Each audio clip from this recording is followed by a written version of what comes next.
Hello students. तो आज हम यहाँ पर अपने क्लास 10th का एक चैप्टर स्टैटिस्टिक्स है, चैप्टर नंबर 13। तो यहाँ पर हमारी इस वीडियो के माध्यम से उसको डिस्कस करेंगे। यहाँ पे किस तरीके से क्या क्या पार्ट्स कैलकुलेट करे जाएंगे उन सबको हम एक एक करके देखेंगे। यहाँ पर ये जो टर्म्स रहेंगे आपके ग्रुप डाटा के फॉर्म में रहने वाले हैं। तो यहाँ पर जो चीज़ें हमें कैलकुलेट करनी है वो आपका मीन, मोड एंड मीडियन रहने वाला है। तो यहाँ पर अगर हम बात करते हैं मीन की, तो मीन का बेसिक से मतलब आप सभी लोग जानते होंगे। मीन का बेसिक से मतलब आपका होता है एवरेज। मोड का मतलब होता है ऐसा कोई टर्म जिसकी फ्रीक्वेंसी सबसे ज़्यादा रही हो। और मीडियन का बेसिक से मतलब है जितना भी गिवन डाटा है उसकी जो सेंट्रल वैल्यू जो होती है उसको हम मीडियन बोलते हैं। तो क्लास 10th में जो हमें मीन को कैलकुलेट करना है इसके लिए अपने पास क्या है, जनरली 3 मेथड्स दे के रखे हैं। तो एक सब यहाँ पर हमने जो इन 3 मेथड्स को डिवाइड करा है अपने वीडियो में, यहाँ पर इसको डाटा जो दे के रखा होता है उसकी कैलकुलेशन बेस्ड उसको नाम दे के रखा है हमने। तो जैसे कि सबसे पहले देखा जाए डायरेक्ट मेथड की बात करें, तो डायरेक्ट मेथड जो होता है हम सिंपल सोबर से डाटा के लिए जिसको हम इजीली कैलकुलेट कर सकते हैं उसके लिए यूज़ करेंगे। अज्यूम्ड मीन मेथड जो होता है कि जो आपका सिंपल डाटा से थोड़ा सा ऊपर जाएगा, जहाँ पे उसकी जो वैल्यूज़ होंगी थोड़ी सी मतलब कैलकुलेट करने में कॉम्प्लिकेशन रहने वाली है, वहाँ पे हम अज्यूम्ड मीन का यूज़ करेंगे। एट लास्ट में जो बड़े बड़े डाटाज रहते हैं जिनकी कैलकुलेशन इजीली नहीं कर सकते, फॉर एग्जांपल डाटा अगर आपके लाख, थाउजेंड, करोड़ ऐसे इन टर्म्स में जा रहा है या फिर थाउजेंड में भी आपका एक बड़ा सा एक डाटा मिल रहा है, तो वहाँ पर हमें क्या करना है, स्टेप डेविएशन, जहाँ पे हम एक कैलकुलेशन को बड़े सिंपल सोबर तरीके से इस वाले मेथड के थ्रू कर पाएंगे। यहीं पे बात करते हैं हम लोग अगर मोड की, तो मोड वाला जो केस है यहाँ पर हमें क्या, अभी जैसे कि मैं पहले ही बता चुका हूँ, यहाँ पे अलग से कोई मेथड ना होगे। अपने पास एक फार्मूला है, इस फार्मूले में ग्रुप्ड डाटा से किस तरीके से पार्ट्स को कैलकुलेट करना है फिर डायरेक्ट फार्मूले में रख के यहाँ पे हम ये सब चीज़ें हम देखने वाले हैं। यहाँ पे जैसे कि इस फार्मूले में जो जो टर्म्स आए यहाँ पे मैं एक्सप्लेन कर दे रहा हूँ आपको। फॉर एग्जांपल एल आपका लोअर क्लास लिमिट रहता है, F1 आपका मॉडल फ्रीक्वेंसी रहती है। अभी और आगे जाएंगे तो इस मॉडल फ्रीक्वेंसी को थोड़ा सा और डिस्क्राइब करेंगे हम लोग। F0 एंड F2 जो आपकी बेसिक फ्रीक्वेंसी है, मॉडल फ्रीक्वेंसी की जस्ट ऊपर और नीचे वाली फ्रीक्वेंसी। H जो होता है आपका क्लास साइज होता है। सेम इसी तरीके से हम मीडियन की बात करें तो यहाँ पे एक बेसिक सा एग्जांपल दे के रखा है कि ये जो आपका एक रैंडम डाटा दे के रखा है 8 2 3 6 1 9 19 और 12। तो कभी ये आपका ग्रुप्ड डाटा नहीं है। यहाँ पे अगर हमें मीडियन कैलकुलेट करना हो तो हम क्या करने वाले हैं, सबसे पहले तो डाटा को ऑर्गेनाइज करेंगे। ऑर्गेनाइज मतलब होता है डाटा को असेंडिंग ऑर्डर में अरेंज करना। तो यहाँ पर हमने क्या देखा, लीस्ट वैल्यू को सबसे पहले और फिर उसके बाद इंक्रीजिंग ऑर्डर में उसको लेते जाएंगे हम लोग। तो यहाँ पर हमने देखा पहले 1, फिर 2 3 6 8 9 12 19 जो है। फिर यहाँ से हम क्या कर रहे हैं, इस 1 को कैंसिल आउट 19, 12 को कैंसिल आउट 12, 3 को कैंसिल आउट 9, फिर 6 और 8 वाले जो पार्ट बच रहे हैं ये आपके रहने वाले मीडियन वैल्यूज़ रहेंगे। अब कई केसेस में होता क्या है कि अगर हमें सिर्फ एक इंडिविजुअल एक ही वैल्यू निकालनी हो, तो अगर इवन के केस में जो आपको 2 सेंट्रल वैल्यूज़ मिलेंगी इनका हम एवरेज कैलकुलेट करेंगे और जो निकल के आएगा उसको हम मीडियन ऑफ द डाटा कहेंगे। जैसे 6 और 8 का यहाँ पे जो आपका एवरेज वाला पार्ट है वो निकल के आ रहा है क्या, 7। तो यहाँ पे देखने में समझ में आ रहा है ये भी एक बेसिक से फॉर्मूले से कैलकुलेट हो जाता है। L/N/2 minus of CF upon F into में H वाला जो पार्ट है। तो यहाँ पर अगर हम इसके टर्म्स की बात करें तो जो L है ये आपका लोअर क्लास लिमिट रहने वाला है। और इसके बाद एन जो रहता है वो आपके सारी की सारी फ्रीक्वेंसीज का सम रहने वाला है। सी एफ वाला टर्म जो कि यहाँ पे देख के चल रहा है हम लोग क्यूमुलेटिव फ्रीक्वेंसी है। एच आपका सेम जैसे मोड वाले केस में क्लास साइज चल रहा था, यहाँ पर भी एच आपका क्लास साइज है। यहाँ पर ये जो मीन वाले केस दे के रखे हैं यहाँ पे भी कुछ एक टर्म्स जो माने हमने, तो ए आपका अज्यूम्ड मीन वाला पार्ट है, डी आई जो कि आपका अज्यूम्ड मीन में यूज हुआ था, डी आई वाला टर्म इसको हम डेविएशन कहते हैं। जनरली क्या होता है, ये चेंज और डिफरेंस कितना कितना आ रहा है आपका जो एवरेज वैल्यू जो हम अज्यूम करके चल रहा है उसको हम डेविएशन वाला पार्ट कह रहे हो। ये जो यूआई वाला पार्ट है यहाँ पर एक और जो डेविएशन है, डेविएशन के अंडर एक और डेविएशन आएगा उसको हम स्टेप डेविएशन कहने वाले। तो यहाँ पे हम एक एक करके सारे पार्ट्स को देखने वाले हैं। तो यहाँ पर हम सबसे पहले बात करते हैं अपने मीन की। तो एक यहाँ पे एक मैंने डाटा लेके रखा है बेसिक सा, सो इसी के अकॉर्डिंग हम लोग थोड़ा सा आगे टर्म्स को कैसे कैलकुलेट करने वाले हैं वो देखेंगे। तो कभी भी डाटा जो रहता है उसमें आपको ये एक इंटरवल वाला पार्ट दे के रखा होता है। तो जो इंटरवल वाला पार्ट है आपका 10 to 25, 25 to 40, इस तरीके से आपका ये डाटा आपका 10 से लेकर 100 तक के बीच में का चल रहा है। फिर यहाँ पे देखा गया 10 से 25 के बीच में नंबर ऑफ़ द स्टूडेंट्स या फिर जो भी है बेसिक फ्रीक्वेंसी कह लिया जाए। सो 10 से 25 के बीच में 2 लाई कर रहा है, 25 टू 40 3, 40 टू 55 7। सेम इसी ऑर्डर में देखा जाए तो ये आपके इवन इंटरवल्स में आपका ये जो केस मिल रहा है हमें। तो जब कभी भी हमें मीन कैलकुलेट करना हो तो सबसे बेसिक सबसे पहला जो आपका पार्ट रहेगा, हमें क्लास मार्क कैलकुलेट करना होता है। क्लास मार्क का बेसिक सा मतलब है आपका क्लास इंटरवल में जो लोअर क्लास लिमिट और अपर क्लास लिमिट वाला पार्ट जो दे के रखा है, इनका एवरेज निकालना है। जैसे कि यहाँ पे 10 और 25 का जो एवरेज निकाला मैंने यहाँ पर, तो मुझे मिला 17.5। सेम इसी तरीके से 25 एंड 40 का जो एवरेज निकालेंगे क्या मिलेगा, 32.5। तो अगर आपका ये जो ग्रुप्ड डाटा है इसमें क्या है, जैसे 10 टू 25, 25 टू 40 यानी जो कंटिन्यूस ऑर्डर में दे के रखा होता है, तो इस वाले केस में हमें बस फर्स्ट वाले केस का निकालना है। जैसे कि 10 टू 25 हमने 17.5 कैलकुलेट करा।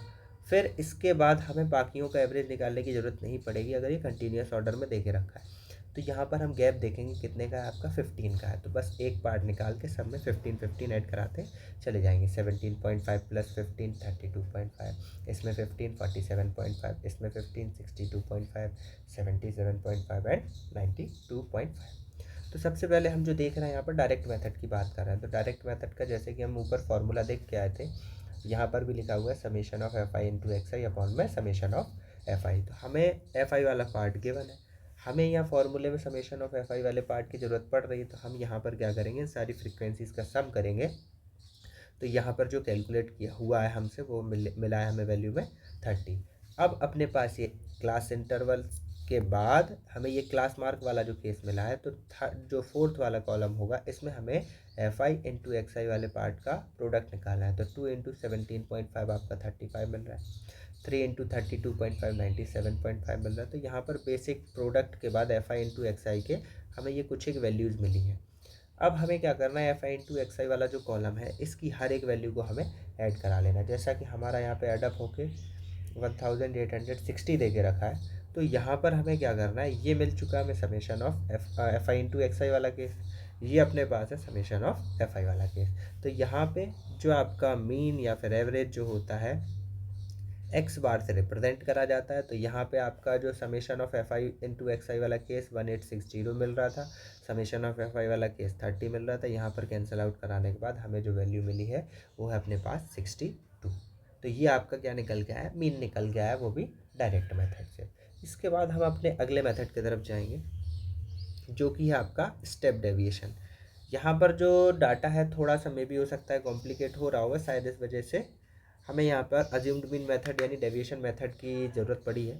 तो यहाँ पर एक बारी चेक कर ले रहे हैं। जैसे कि यहाँ पे नंबर ऑफ़ द विकेट्स करके इंटरवल देख रखा है, यानी 20 टू 60 विकेट्स के बीच 60 टू 100, 100 टू 150। यहाँ पे भी ये रेगुलर इंटरवल वाला केस ही दे के रखा है हमें, सॉरी यहाँ पर रेगुलर इंटरवल वाला दे के रखा है, बट यहाँ पे जो क्लास साइज है वो आपका क्या है, डिफरेंस है। तो जब कभी भी क्लास साइज आपका क्या रहे, डिफरेंस रहे, तो उस वाले केस में हम लोग को स्टेप डेविएशन की तरफ तो कभी भी नहीं जाना है। जैसे कि भले अज्यूम्ड मीन वाले केस में और आपका डायरेक्ट मेथड है, वहाँ पर हमें एच की ज़रूरत नहीं थी।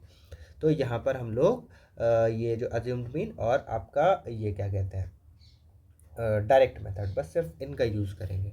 तो यहाँ पर हमने देखा कि ये हो गया आपका क्लास इंटरवल, ये आपको फ्रीक्वेंसी दे के रखी है।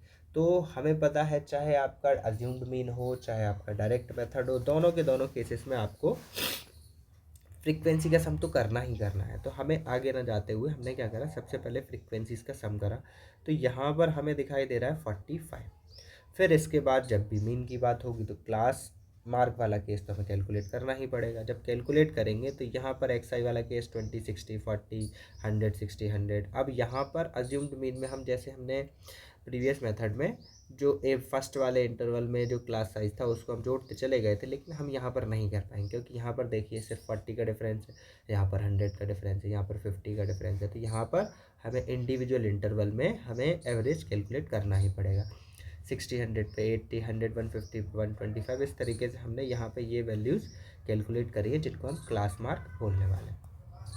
अज्यूम्ड मीन के केस में जो एक आपका की पॉइंट होता है वो मानते हैं हम ए, इसको बोला जाता है अज्यूम्ड मीन। तो हमें ये जो क्लास मार्क वाला केस है, इन्हीं में से किसी एक वैल्यू को हमें एवरेज सॉरी अज्यूम्ड वाला पार्ट मीन जो निकल के आने वाला है उसी के आसपास की वैल्यू एक होती है। तो उसको किस तरीके से देखते हैं, यहाँ पर ये जो गिवन डाटा रहते हैं इनमें जो सेंट्रल वैल्यूज़ रहती हैं जनरली उनको कैलकुलेट करते हैं। जैसे कि यहाँ पे तो क्या है 6 टर्म्स दिखाई दे रहे हैं, तो यहाँ पे जो सेंट्रल वैल्यूज़ होंगी आपकी दो दो दिखाई देंगी। अगर odd number of the terms रहेंगे तो यहाँ पे जो सेंट्रल वैल्यू होगी उसको जनरली हम लोग अज्यूम्ड मीन मानने वाले हैं। लेकिन इवन के केस में अब ये दो केस मिलेंगे, तो इसमें हम किसको अज्यूम्ड मीन माने, तो यहाँ पर कहीं किसी भी तरीके की कोई भी दिक्कत नहीं रहने वाली। हम किसी भी टर्म को अज्यूम्ड मीन मान सकते हैं, इवन चाहे वो 125 हो चाहे आपका 200 हो, किसी भी पार्ट से आपके आंसर में कहीं कोई दिक्कत नहीं आने वाली। फिर इसके बाद हम यहाँ पे अज्यूम्ड मीन मानने के बाद जैसे कि यहाँ पर ये जो 6 टर्म्स दिखाई दे रहे हैं, तो इन 6 टर्म्स में से हमने 125 को आपका मीन अज्यूम कर लिया। तो अब इसके बाद हम जाते हैं डी वाले टर्म, डेविएशन वाले केस में। तो ये जो एक्स आई से इस अज्यूम्ड मीन का जो डिफरेंस है, x i to assumed mean, इनके बीच का जो डिफरेंस है ये वाला केस कैलकुलेट करते हैं। तो 125 आपका अज्यूम्ड मीन है, 40 माइनस 125 आपका माइनस 85, 80 माइनस 125 माइनस 45, 125 माइनस 125 आपका 0, 200 माइनस 125 75, इसी तरीके से 300 125 175, 400 125 275। ये हमें डी वाला केस मिला है। अब इस डी वाले केस के बाद अगला स्टेप आपका रहता है वही summation of F I into D I. तो जैसे कि यहाँ पे फॉर्मूले में दिख रहा है हमें summation of F I into D I वाला पार्ट चाहिए, तो उसके लिए पहले हमें F I into D I वाला केस चाहिए। तो हमने फ्रीक्वेंसी वाले पार्ट को डी आई वाले पार्ट से मल्टीप्लाई कराया, 7 इंटू माइनस 85 ये जो एक वैल्यू मिली, 5 इंटू माइनस 45 ये वैल्यू मिली, 16 इंटू ज़ीरो ये ज़ीरो हो जाएगा, 1275 900, 2 इंटू 175 350, 3 इंटू 275 आपका एट लास्ट में 825 देखेगा। अब रही बात इनको कैलकुलेट करने की, कुछ एक टर्म्स आपके पॉजिटिव आ रहे हैं, कुछ एक टर्म्स नेगेटिव आ रहे हैं। तो इस वाले केस में जनरली बच्चा कैलकुलेशन में जाता कहाँ है, पहले पॉजिटिव वालों को जोड़ लेगा, नेगेटिव वालों को एक तरफ रख लेगा, जो टोटल नेट रिजल्ट निकल के आता है इसमें पॉजिटिव वाले में से नेगेटिव वाले को सब्ट्रैक्ट कराने के बाद आगे बढ़ता है। हम यहाँ पर जनरली क्या करने वाले हैं, जैसे 825 से हमने 225 को कैंसिल आउट कराया तो अपने पास 600 बचने वाला है। फिर इस 600 में से 595 को हमने यहीं कहीं माइनस कराया तो अपने पास फिर से 5 बचने वाला है। अब नेगेटिव टर्म्स अपने पास है नहीं, बचा अपने पास सिर्फ पॉजिटिव वाला केस, तो 900 350 और 5 इन सब का जब हम एडअप कराएंगे तो अपने पास यहाँ जो वैल्यू मिलने वाली है 1255 मिलेगी। अब हम इन पार्ट्स को अपने फॉर्मूले में रखेंगे अज्यूम्ड मीन वाले में। तो यहाँ पर जो मीन का जो फॉर्मूला है वो अज्यूम्ड मीन प्लस में summation of F I into D i upon में समेशन ऑफ एफ आई रहता है। तो यहाँ पे ए जो कि हम 125 माना था तो वो अपने पास यहाँ पर रहेगा, प्लस फ्रिक्वेंसी और डी आई के प्रोडक्ट का जो सम निकल के 1255 तो वो हमने यहाँ पर रखा है, अपॉन में समेशन ऑफ एफ आई वाला केस है उसकी वैल्यू अपने पास कितनी रही थी 45, से वो हमने यहाँ पर रख ली। इन सबको जब कैलकुलेट कराया, जैसे 45 से 1255 को डिवाइड कराने पर 27.9 वाला पार्ट कुछ मिल रहा है, और इसको जब 125 के साथ जोड़ेंगे तो हमें ये जो एक्स बार की वैल्यू यानी कि आपके मीन की वैल्यू मिलेगी, जो आपको कौन से आपके अज्यूम्ड मीन मेथड से वो मिलने वाली है 152.89। चाहे तो हम इसको अप्रॉक्स करके 152.9 भी लिख सकते हैं, इसमें ज़्यादा कोई दिक्कत नहीं रहने वाली। इसके बाद हम अपने नेक्स्ट मेथड की तरफ जाएंगे, तो ये होता है आपका यहाँ पे स्टेप डेविएशन मेथड है। शायद मैं यहाँ पर लिखना भूल गया, लेकिन मैं यहाँ से बता दे रहा आपको कि ये आपका स्टेप डेविएशन वाला पार्ट है। ये आपका स्टेप डेविएशन वाला केस है। स्टेप डेविएशन में किस तरीके से हम पार्ट्स को कैलकुलेट करने वाले हैं, यहाँ पर हमें एक्स आई डी आई के साथ एक और टर्म जो कि यू आई की ज़रूरत पड़ने वाली है। तो जब कभी भी अगर स्टेप डेविएशन की तरफ हम मूव कर रहे हैं तो सबसे पहला स्टेप अपना ये होना चाहिए कि हमें यहाँ पे क्लास इंटरवल वाला केस एक बारी चेक कर लेना है, केस में जो डाटा है आपको प्रॉपर ऑर्डर में दे के रखा है या नहीं, कि यहाँ पर क्लास साइज में डिफरेंस नहीं होना चाहिए। जैसे 10 to 25 25 40 40 55 55 70 70 85, यहाँ पर हर इंटरवल के अपर क्लास लिमिट की इसके प्रोसीडिंग वाले इंटरवल के लोअर क्लास लिमिट के बराबर होना चाहिए। तो जैसे 25 25 40 40 55 55 70 70 85 85, और यहाँ पे जो क्लास साइज वाला जो पार्ट है वो भी कांस्टेंट रहना चाहिए। यहाँ पर हर एक जगह 15 देखने को हमें मिल रहा है। फ्रीक्वेंसी आपकी गिवन रहेगी, और इसके बाद वही पहला स्टेप हमें एक्स आई वाला पार्ट कैलकुलेट करना है। तो ये एक्स आई वाले पार्ट जो हमने कैलकुलेट करे, यहाँ से लोअर और अपर वाले पार्ट की डिफरेंस निकालने के बाद फिर इसके बाद ये जो केस आया एफ आई, इसके लिए बाद हमें कहाँ एक अज्यूम्ड मीन यहाँ पर भी कैलकुलेट करना पड़ेगा। तो जैसे कि ये जो होगा इसमें सेंट्रल वैल्यू 47.5 62.5 रहेगी, इसमें जनरली हम लोग ऊपर वाले केस को मान के चल रहे हैं, तो 47.5 आपका अज्यूम्ड मीन हो जाएगा। इसके बाद हम आते हैं डी आई वाले पार्ट को। डी आई आपका एक्स आई माइनस ए रहता है, 17.5 minus 47.5 minus 32.5 minus 47.5 minus 15 62 sorry 47.5 minus 47.5 आपका ज़ीरो देगा। सेम इसी ऑर्डर में हम लोग टी आई बाकी के पार्ट्स को भी कैलकुलेट करा लेंगे। फिर इसके बाद आते हैं हम यू आई वाले केस पे। स्टेप डेविएशन, डेविएशन के बाद भी और कितना चेंज आने वाला है।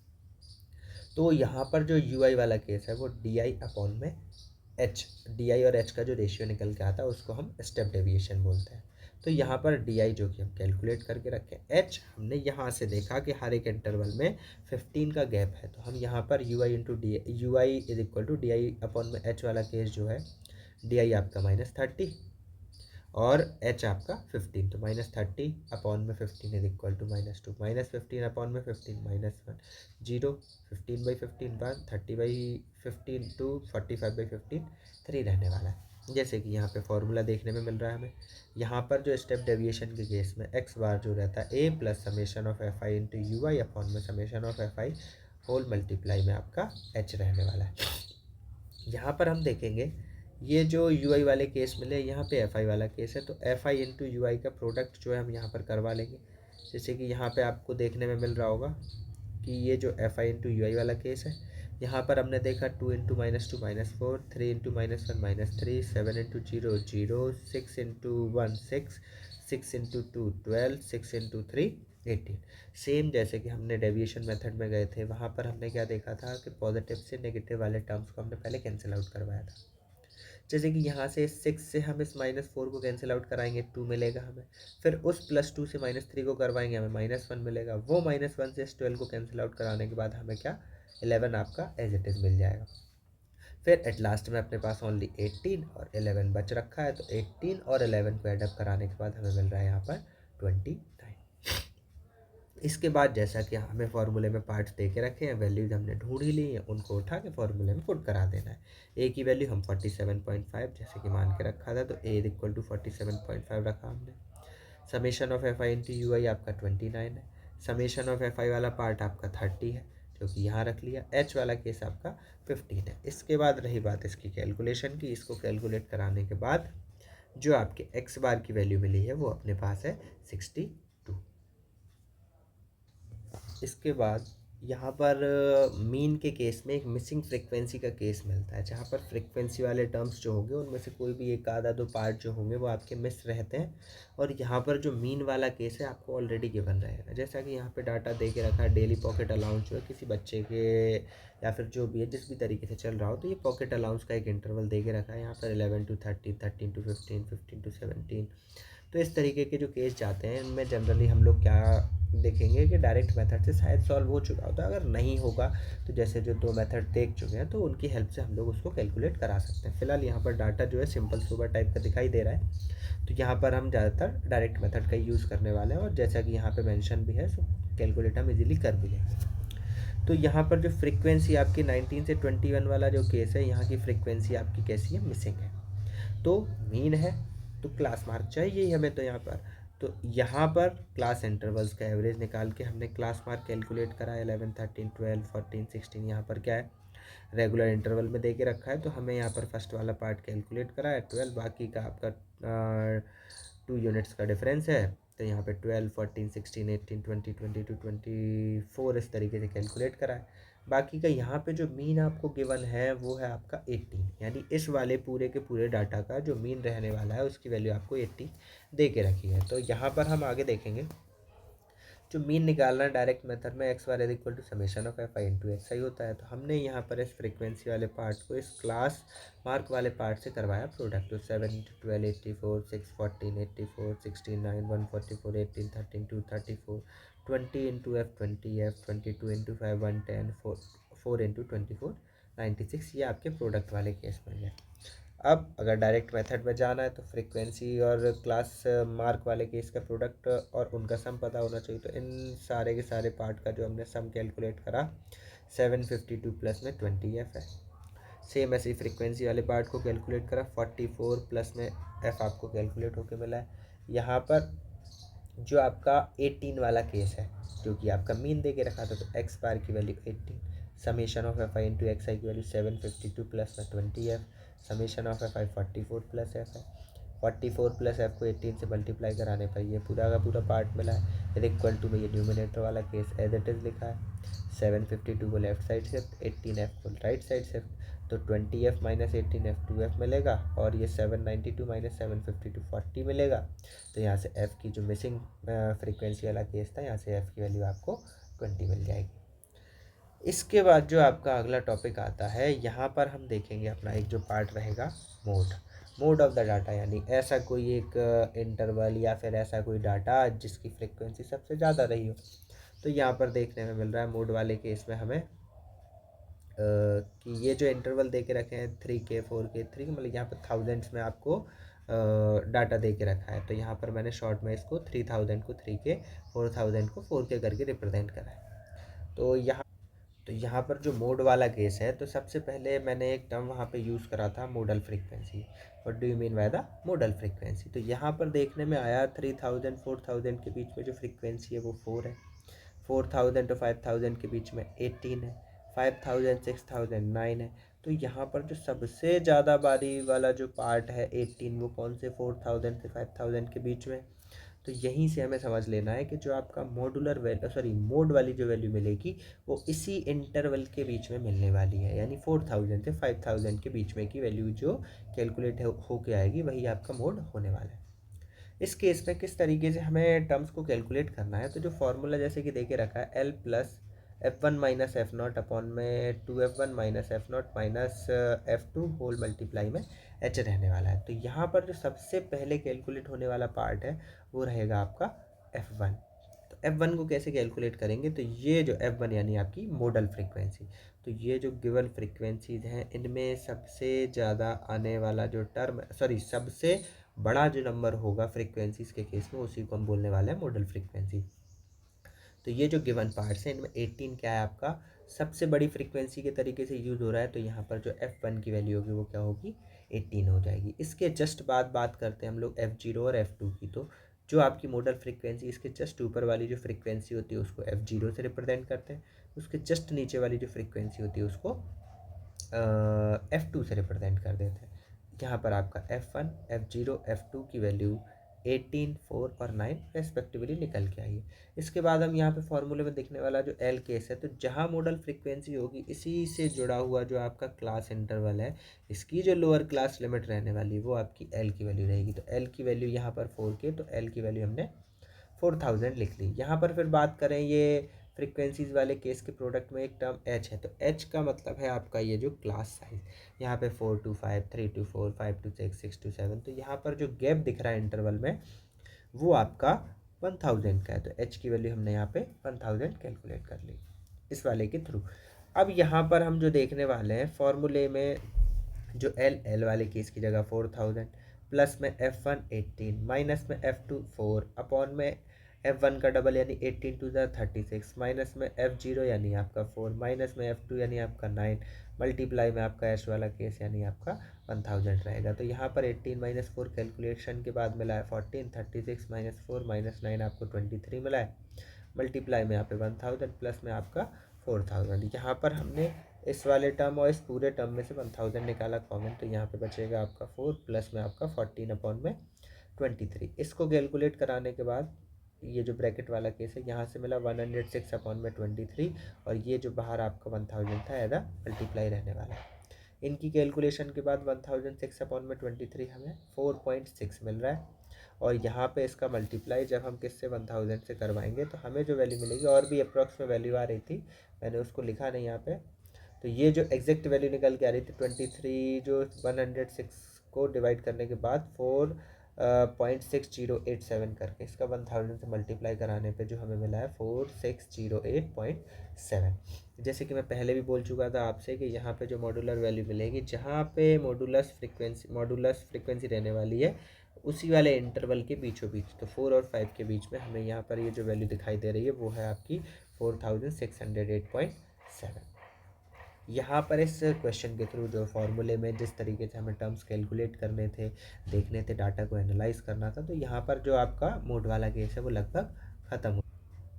अगर मोड वाले केस को आपको और भी किसी मतलब एग्जांपल के थ्रू समझना हो तो आप कमेंट बॉक्स में एक बार ज़रूर डाल दें, जिससे कि मैं आपको उसके लिए एक दूसरा वीडियो प्रोवाइड करा सकूँ। इसके बाद जो हमारा टर्म तीसरा है आपका रहेगा मीडियन ऑफ द डाटा। तो मीडियन ऑफ द डाटा की अगर हम बात करते हैं तो यहाँ पर अपने पास ये रहा एक बेसिक सा डाटा जो दे के रखा है। यहाँ पर थोड़ा सा एक एनसीईआरटी वाला ये पार्ट है, इसमें कुछ एक टर्म्स मतलब डायरेक्ट डाटा ना दे के इनने क्या है थोड़ा सा चेंज करके दे के रखा है। इस वाले पार्ट को मैं आपको एक्सप्लेन कर दे रहा हूँ, बेसिक डाटा के फॉर्म में अरेंज करके बताऊँगा। उसके बाद फिर हम लोग कैसे इसमें से मीडियन कैलकुलेट करते हैं उस पर जाते हैं। तो यहाँ पर जो डाटा था सबसे पहले आपका ओनली ये 2 कॉलम दे के रखे थे, फर्स्ट कॉलम ये वाला, सेकंड कॉलम ये वाला। ये सब चीज़ें जो हैं ये हमने बाद में अरेंज करी हुई थी। तो यहाँ पर मैं इसको एक बार समझा दे रहा हूँ किस तरीके से ये वाले 3 जो कॉलम्स हैं इनको अरेंज करना है हमें। तो यहाँ पर जो मार्क्स ऑब्टेन का केस है, यहाँ पर इंटरवल बना के दिया नहीं, यहाँ पर हमें इंटरवल बनाना पड़ेगा। तो यहाँ पे जो मार्क्स ऑब्टेन है इनने बोला है बिलो 10, 10 से नीचे, फिर बोला है बिलो 20, 20 से नीचे, 30 से नीचे, 40 से नीचे, 50, 60, 70, 80, यानी 10 के इंटरवल पे एक बार ही देखा जाए तो इस तरीके से यहाँ पे जो जितने भी दे के रखा है सारा का सारा हर 10 के इंटरवल पे थोड़ा थोड़ा पीछे करके दे के रखा है। तो अगर आपको इंटरवल नहीं दिया तो बनाना पड़ेगा। तो यहाँ पर सबसे पहले हम इंटरवल फ्रेम करेंगे। यहाँ पर बोला गया है बिलो 10, बिलो 10 यानी कि आपका 10 से नीचे, लेकिन अब कितना नीचे, 10 से नीचे, 9 to 10, 8 to 10, 7 to 10, 5 to 10, कहाँ से कहाँ तक रहने वाला है। तो यहाँ पर हम देख रहे हैं बिलो 10 यहाँ हो गया, बिलो 20 यहाँ हो गया, तो यहाँ पर गैप हमें दिखाई दे रहा है 10 का। तो ये बिलो 10 यानी आपका ये जो 10 रहेगा कहाँ तक रहा होगा, 0 to 10। तो हमने यहाँ पर इसको लिखा बिलो 10 के हिसाब से 0 to 10, फिर बिलो 20 तो क्या हो जाएगा 10 to 20, फिर सेम इसी ऑर्डर में आपको एक ये इंटरवल वाला केस मिला है। तो ये 0, 10, 10, 20, 20, 30, 30, 40, 40, 50, 50, 60 इस तरीके से पार्ट मिलेगा। और जब कभी भी मीडियन वाले केस की बात आएगी तो हमें यहाँ पे रेगुलर इंटरवल की ज़रूरत पड़ने वाली है। क्यों? क्योंकि यहाँ पे हमें जो आपका क्लास साइज़ जो रहता है उसकी ज़रूरत पड़ती है। फिर इसके बाद बात आती है आपकी FI वाले केस की। ये जो केस आपको दे के रखे हैं वो आपको इंटरवल वाइज फ्रिक्वेंसी नहीं दी है, इस पर्टिकुलर पॉइंट के नीचे वाले जितने भी पार्ट हैं उस वाली फ्रिक्वेंसी के फॉर्म में दे के रखा है। एक हिसाब से देखा जाए तो ये क्यूमुलेटिव फ्रिक्वेंसी वाले पार्ट के जैसा है। अभी इस वाले फॉर्मूले में जो आपको एक टर्म मिलने वाला है क्यूमुलेटिव फ्रिक्वेंसी, ये इसको कैसे कैलकुलेट करते हैं वो दे के रखा था, लेकिन अगर हम नहीं जानते होंगे तो डायरेक्ट हम उसको नहीं समझ पाएंगे कि क्यूमुलेटिव फ्रिक्वेंसी वाला पार्ट क्या है। तो यहाँ पर देखा हम इंटरवल अरेंज कर ही चुके हैं। अब जैसे कि यहाँ पे देखने में आ रहा है, यहाँ पर देखिए आप, ये एक पार्ट दे के रखा है 10, तो बिलो 10 यहाँ पर कितने 5। अगर बात करी जाती बिलो 20 की तो बिलो 20 यहाँ पर 8 दे के रखा है, यानी 20 से पीछे टोटल कितने हैं 8, जिसमें ऑलरेडी 10 से पीछे कितने हैं 5, तो आपके 10 से 20 के बीच में कितना रहने वाला है 3। तो 10 से 20 के बीच वाला जो पार्ट हमने वो कैलकुलेट करा, ऐसे ही हमें 20 से 30 भी कैलकुलेट करना पड़ेगा। तो इसको करने के लिए जब कभी भी बिलो वाला केस मिले तो 5 एज इट इज लिख देंगे। सेकंड वाला जो पार्ट यानी 10 to 20 वाला केस जो इंटरवल रहेगा इसमें 8 - 5 3। नेक्स्ट आपका 20 से 30 में 12 - 8 4, 15 - 12 3, 18 - 15 3, 22 - 18 4, 29 - 22 7, 38 - 29 9, 45 - 38 7, 53 - 45 आपका 8। तो ये जो सारे पार्ट्स मिले हैं आपको, ये रहेगा इस वाले गिवन डाटा के केस में आपकी फ्रीक्वेंसी वाला केस। फिर फॉर्मूले में जो आपका एक टर्म दे के रखा है क्यूमुलेटिव फ्रीक्वेंसी, कैसे इसको कैलकुलेट करा जाता है। तो यहाँ पर जो फ्रीक्वेंसी वाला केस है इसमें फर्स्ट फ्रीक्वेंसी को एज इट इज रखते हैं, फिर जो भी रिजल्ट निकल के उसको जस्ट उसके नीचे वाली फ्रीक्वेंसी में ऐड करके रिजल्ट लिखते चले जाते हैं। देन 5 को एज इट इज लिखा, 5 + 3 8, 8 + 4 12, 12 + 3 15, 3 18, 4 28, 7 29, 9 38, 7 45, 8 53। तो ये जो पार्ट मिलेंगे आपके ये रहने वाले हैं क्यूमुलेटिव फ्रीक्वेंसी, यानी कि ग्रुप्ड डाटा में भी हर एक इंटरवल के सारे नीचे की जो वैल्यू वाला पार्ट है उस पूरे को यहाँ पे क्यूमुलेटिव फ्रीक्वेंसी वाले पार्ट से रिप्रेजेंट करा गया। अब देखें कैसे इसमें क्या फॉर्मूला है, तो यहाँ पर एक बार हम फॉर्मूले की तरफ नज़र डालें तो फॉर्मूला दे के रखा है जो आपका मीडियन का, वो दिया है median is equal to L + N/2 minus of CF/F into में H रहने वाला है। तो यहाँ पर जो हमें पार्ट कैलकुलेट करना पड़ता है, सबसे पहले पार्ट करना पड़ता है कैलकुलेट एन जो कि आपका यहाँ पर दे के रखा होगा। एन आपका क्यूमुलेटिव फ्रीक्वेंसी में देखा जाए तो सबसे लास्ट वाला केस, और जनरली जो एन होता है ये आपकी सारी की सारी जो एफ आई वाला केस है इन सब का सम ही निकल के आएगा। तो अब इंडिविजुअली आप अगर इन सब को एड अप करोगे तो एट लास्ट में आपका जो क्यूमुलेटिव फ्रीक्वेंसी का लास्ट वाला पार्ट मिल रहा है उसी के बराबर मिलने वाला है। तो एन की वैल्यू यहाँ पे हमें 53 मिल चुकी है। फिर हमें इस एन का करना है हाफ, तो 53 का हाफ जो है 26.5 दे के रखा है। तो अब हम इस 26.5 यहाँ पर एक बारी मैं नोट डाउन कर दे रहा हूँ 26.5।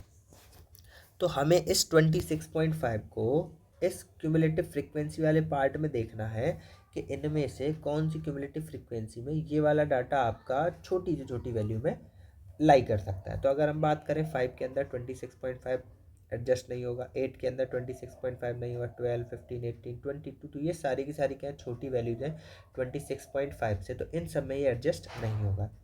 अब अगर बात करी जाए 53 की, 53 के अंदर ये हो सकता है, लेकिन यहाँ के क्यूमुलेटिव फ्रीक्वेंसी में सबसे छोटी वैल्यू नहीं, 45 में भी हो सकता है, 38 में भी हो सकता है। तो सबसे मतलब आपकी लीस्ट वैल्यू जिसके अंदर ये 26.5 लाई कर सकता है वो आपका 29। तो हम जहाँ ये 29 देखा तो इस पूरे के पूरे पार्ट को हम क्या कराएंगे, इस टाइप से ऐसे बाउंड्री बना लेना आप, तो बस समझने के लिए। तो अब यहाँ पर देखा इसी वाले पूरे के पूरे रो में तो हमें ये जो पार्ट दिख रहा है N/2 हम पहले ही कैलकुलेट कर चुके हैं, आपका 53 का हाफ यानी 26.5 आ रहा है। फिर इसके बाद हम जाते हैं FI वाले पार्ट पे, FI हमें मिलेगा 7। फिर हम जाते हैं L वाले पार्ट पे, L मिलेगा हमें इसी की लोअर क्लास लिमिट यानी 60। अब यहाँ पर हम बात करेंगे इसकी आपके CF वाले केस की। तो जिस ये जो पूरा का पूरा इंटरवल कवर करके रखा है इसके जस्ट क्यूमुलेटिव फ्रीक्वेंसी में ऊपर वाला जो केस होता है इसको हम बोल के चलते हैं यहाँ पे क्यूमुलेटिव फ्रीक्वेंसी। तो यहाँ पर हम लोग CF F L और इसकी थ्रू हम लोग N/2 कैलकुलेट कर चुके हैं। बस एक लास्ट टर्म बचा आपका H वाला केस। तो H जो है यहाँ पर ये जो इंटरवल देख रखा है इस इंटरवल का जो भी साइज रहेगा वही आपका क्या रहने वाला है, हाइट ऑफ द इंटरवल।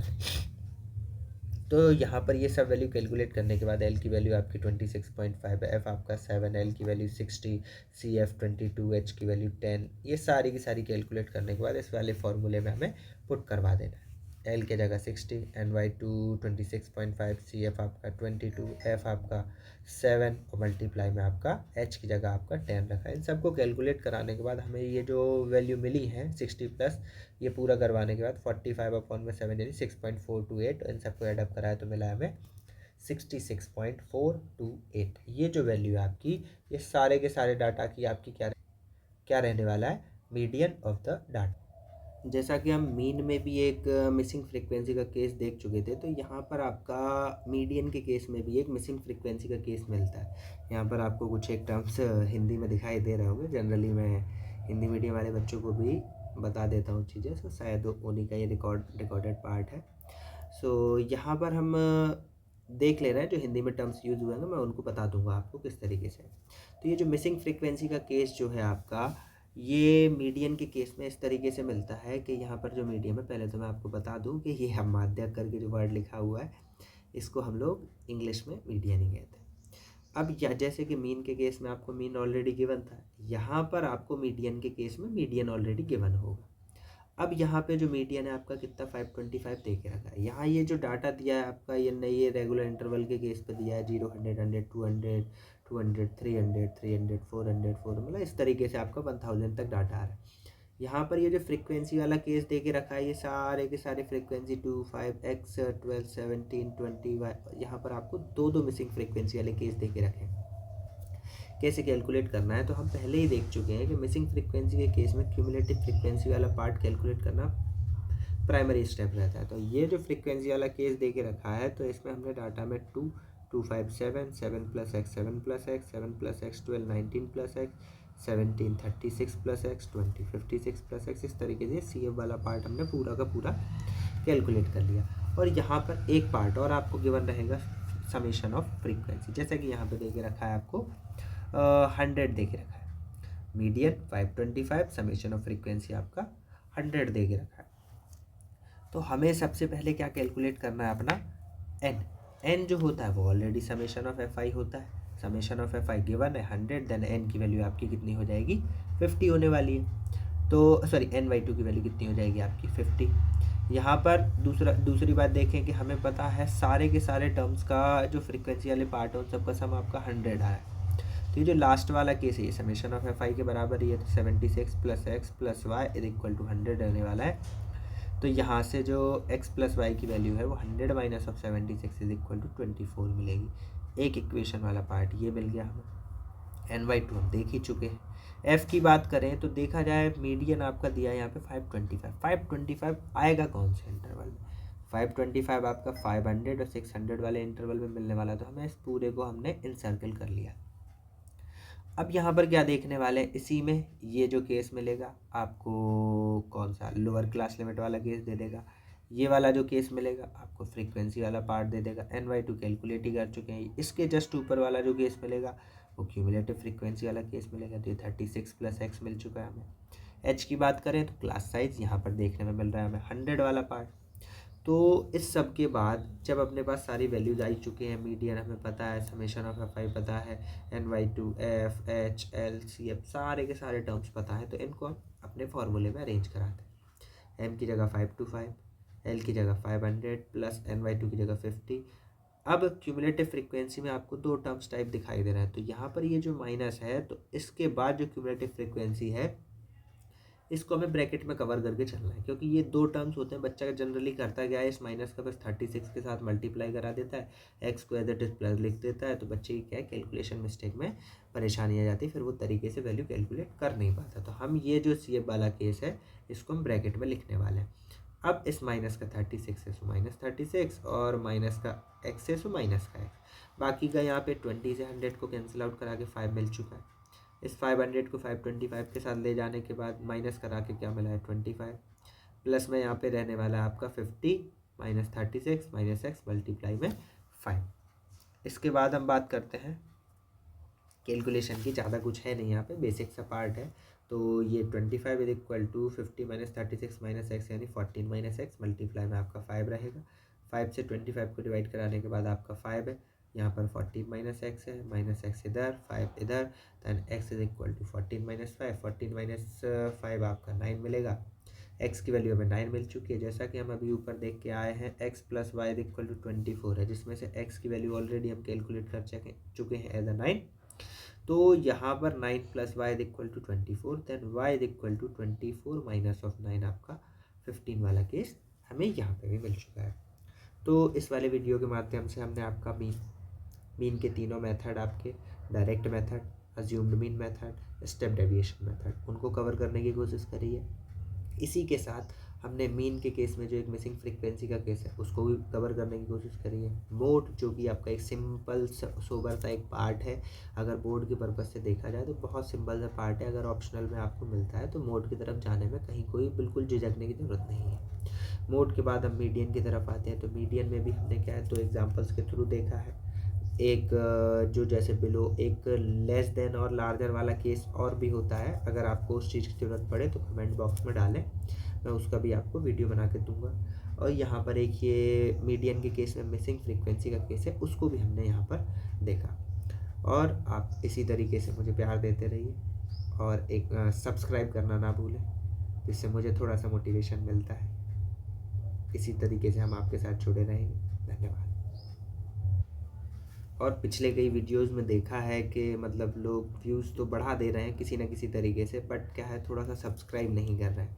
और सब्सक्राइब के साथ साथ लाइक भी करें, कमेंट भी करें, और कमेंट में आपको जिस वीडियो की ज़रूरत पड़ रही हो क्लास 10th और 12th वाले बिल्कुल डालने में ना झिझकें। और मैं पूरी कोशिश करूँगा कि आपके कमेंट को पढ़ने के कुछ ही दिनों के बाद मैं उस पर आपका एक वीडियो रेडी करके आपके पास पहुँचा सकूँ। Thank you.